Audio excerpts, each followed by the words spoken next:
Hi again, my name is Ryan from Urban Conceptz Theatre, and today I'm going to be teaching you the methods and steps to create your very own professional self-tape.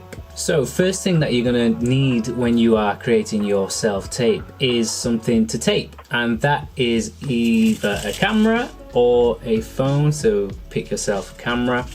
If you've got a camera that records video, good quality video, or a mobile phone will work just as well if that can capture good quality video and audio as well. So it's important to have good video and audio because that will present you to agents and to casting directors in the best possible way. What you want to aim for when you're creating your self-tapes is having the best standard possible, because you've got to imagine that casting directors, theatre directors, they are looking through sometimes hundreds if not thousands of applicants. So if your video quality and your audio quality isn't up to scratch, it's blurry, it's dark, it's grainy, the audio isn't working well, they'll just skip the video. They'll just skip the video, delete the video, and they won't even watch it. Always shoot your self-tapes in natural light. The reason that I recommend doing it in natural light is because I feel that it has the warmth and the colour that brings out the best tones of someone's skin tone, as someone's facial structure, if you can use natural light. And we can do this just by standing in front of a window, setting up our camera in a certain way that we've got the light from the window pouring in onto our face, onto our shoulders, onto our neck. Get nice distribution of even light in there. And every videographer, every photographer will tell you there's probably no better light in the world than natural light, natural sunlight. Okay, so moving on to audio. What you want to be thinking about when you're thinking about recording your voice, recording your audio to your self-tape, is thinking about what your voice sounds like in the room. So if you're in a room, maybe you have a really big window in the bathroom. That might be the best room with the light, but it might not be the best room for the sound, because bathrooms tend to have a lot of tiles, a lot of hard surfaces in there, not much soft furnishing in there to dampen the sound. And with that, that brings echo and reverb. So when we say something, we can hear it bounce back across the walls, and it just makes our voice a little less crisp and clear. So we want to try and avoid that if possible. So one way that we can target noise and feedback is if we are filming in a room that has an echo or it has reverb, we can bring soft furnishings into that room. So we can use a blanket, we can use a duvet, we can use soft pillows and cushions.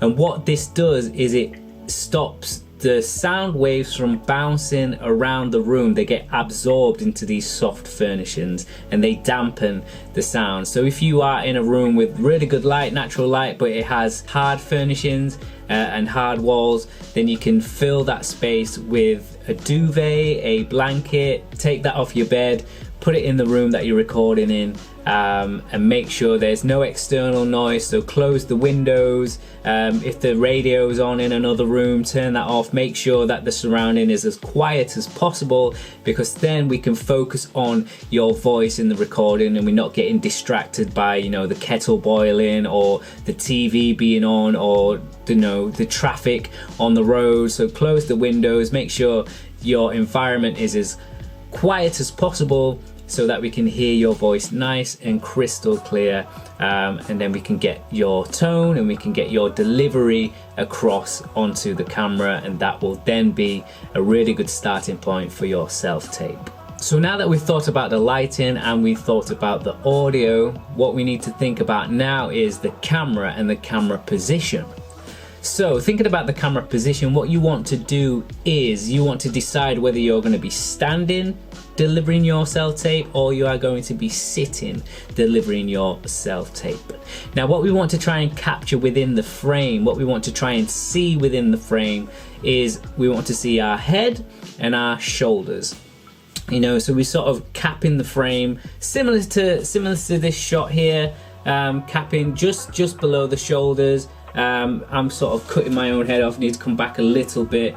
So I want to focus on trying to get this sort of look when I'm performing my self-tape. So I can be seen delivering my self-tape, they can see my body action, the way that I move, but they can see my eyes, and I want to make sure that I'm in focus as well. So an example of me not being in focus is this.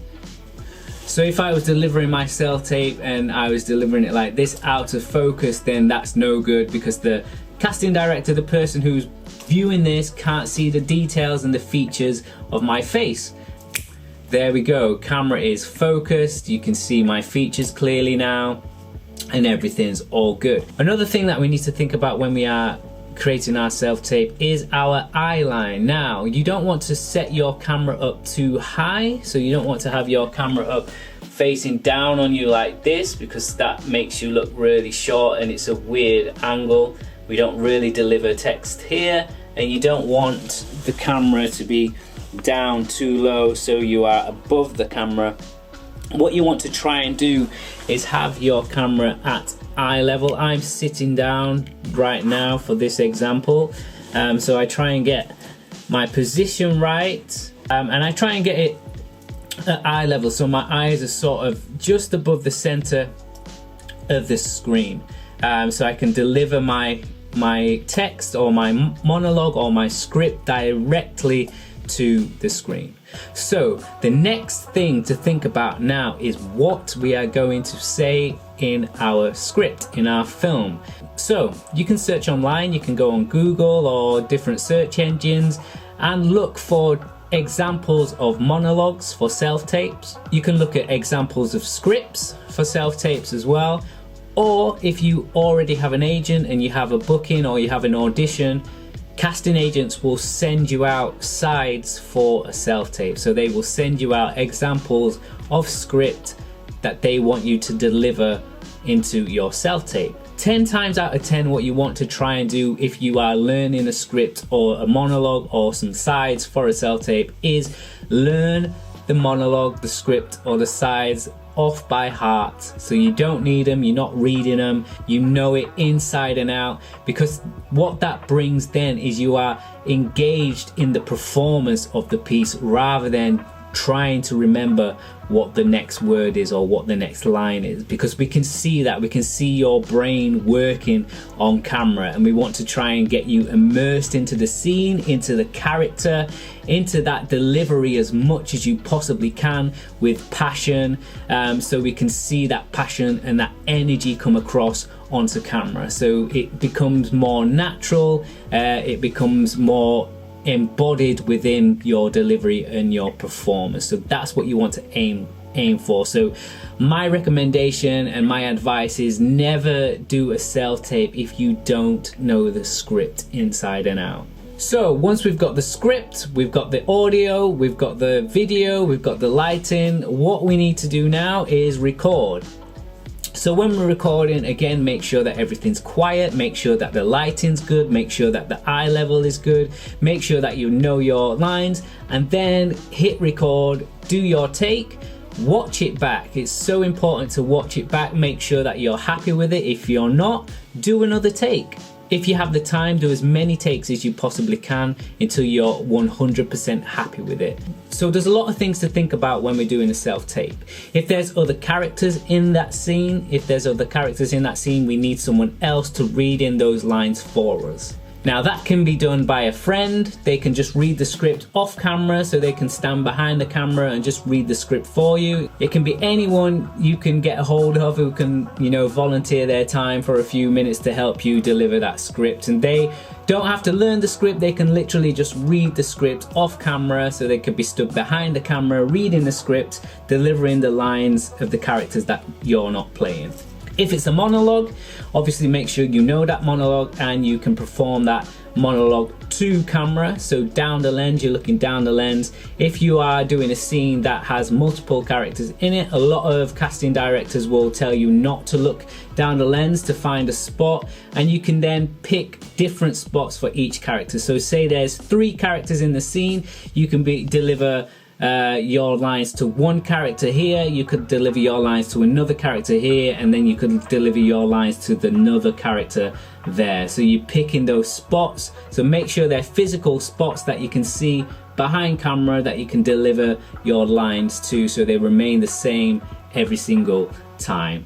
All right, so some casting agents will ask you, if you're doing an audition online or sending a self-tape in, to look directly down the lens, so you're delivering your lines directly down the lens like I'm doing now, and that sort of bridges that gap between performer and audience member, because they feel a little bit more connected. Some casting directors will ask you to not look down the lens at all. Another thing that casting agents look for is they want to see your hands. So at the beginning of your self-tape, you might say, "Hello, my name is Ryan, and this is my self-tape for the character whoever, for the scene whatever."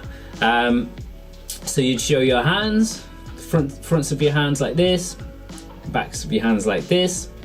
You show your profile. So you turn like this, turn like this, and turn like this, just so they can see your current profile and your current look. Because as we get older, you know, we might dye our hair or change our hair, and they might be different from our headshots that we got done last year, for example. So they want to see your current look now, and just see how your elements come across on camera as well. Hope that makes sense. There's a lot of things to think about, a lot of things to put in place, but my sort of tips for creating a self-tape is always think about the lighting and how you look on camera, how the lighting is distributed across your face. I would always say use natural lighting for a self-tape if you can. If you have a good window with natural lighting, always use that. Think about the audio. So you're thinking about the audio, make sure everything's quiet, make sure that your levels you're speaking nice and clearly, that your levels are nice and loud. There's no background noise, there's no music playing or anything like that. Think about your eye line, so think about what the camera is picking up, your head and your shoulders, the profile and the picture of what the camera's picking up. Think about that, and think about most importantly, think about your delivery as a performer. That's the most important thing. Make sure your delivery is on point, and watch your self-tape back as well. Watch yourself take back, show it to friends, show it to family, see what they think, do a couple of takes. You might do one take that is quite aggressive, and then you might do another take with the same script that's quite soft, or it's a different way of playing that scene. So play around with different ways of playing a scene as well. Don't just stick to one delivery, and if the casting agent gives you the option to, send them two different versions. Send them one where you're playing that scene quite urgent or aggressive, or whatever you decide to play, whatever choice you decide to make. Send them that take, and then send them a take that's completely opposite to take one, so they can see the range in what you can play and how you can play the same scene in a different energy, a different vibe, so they can see how you can act and how you can portray these different emotions and these different feelings within your delivery as a performer, as an actor. So with all that being said, I wish you the best of luck with your self-tapes. I hope you practice them. I hope you get your style down. I hope you get your lighting down. I hope you get your delivery down. And most of all, I hope you create a self-tape that gets you some work, and I can see you on the TV or on film or on stage, and you are rocking it and doing your thing. So I wish you the best of luck with your self-tapes. I guess there's not a next time. I don't know if there's going to be a next time, but it's been an absolute pleasure delivering these workshops for you, these online workshops. I really enjoyed absolutely every single one of them. If you've not checked my other ones out, please have a scroll through social media and find my other lessons, my other projects. Have a look, get involved and learn something new. But it's been an absolute pleasure. I'm Ryan from Urban Conceptz Theatre, and I will see you when I see you. See you. Bye bye.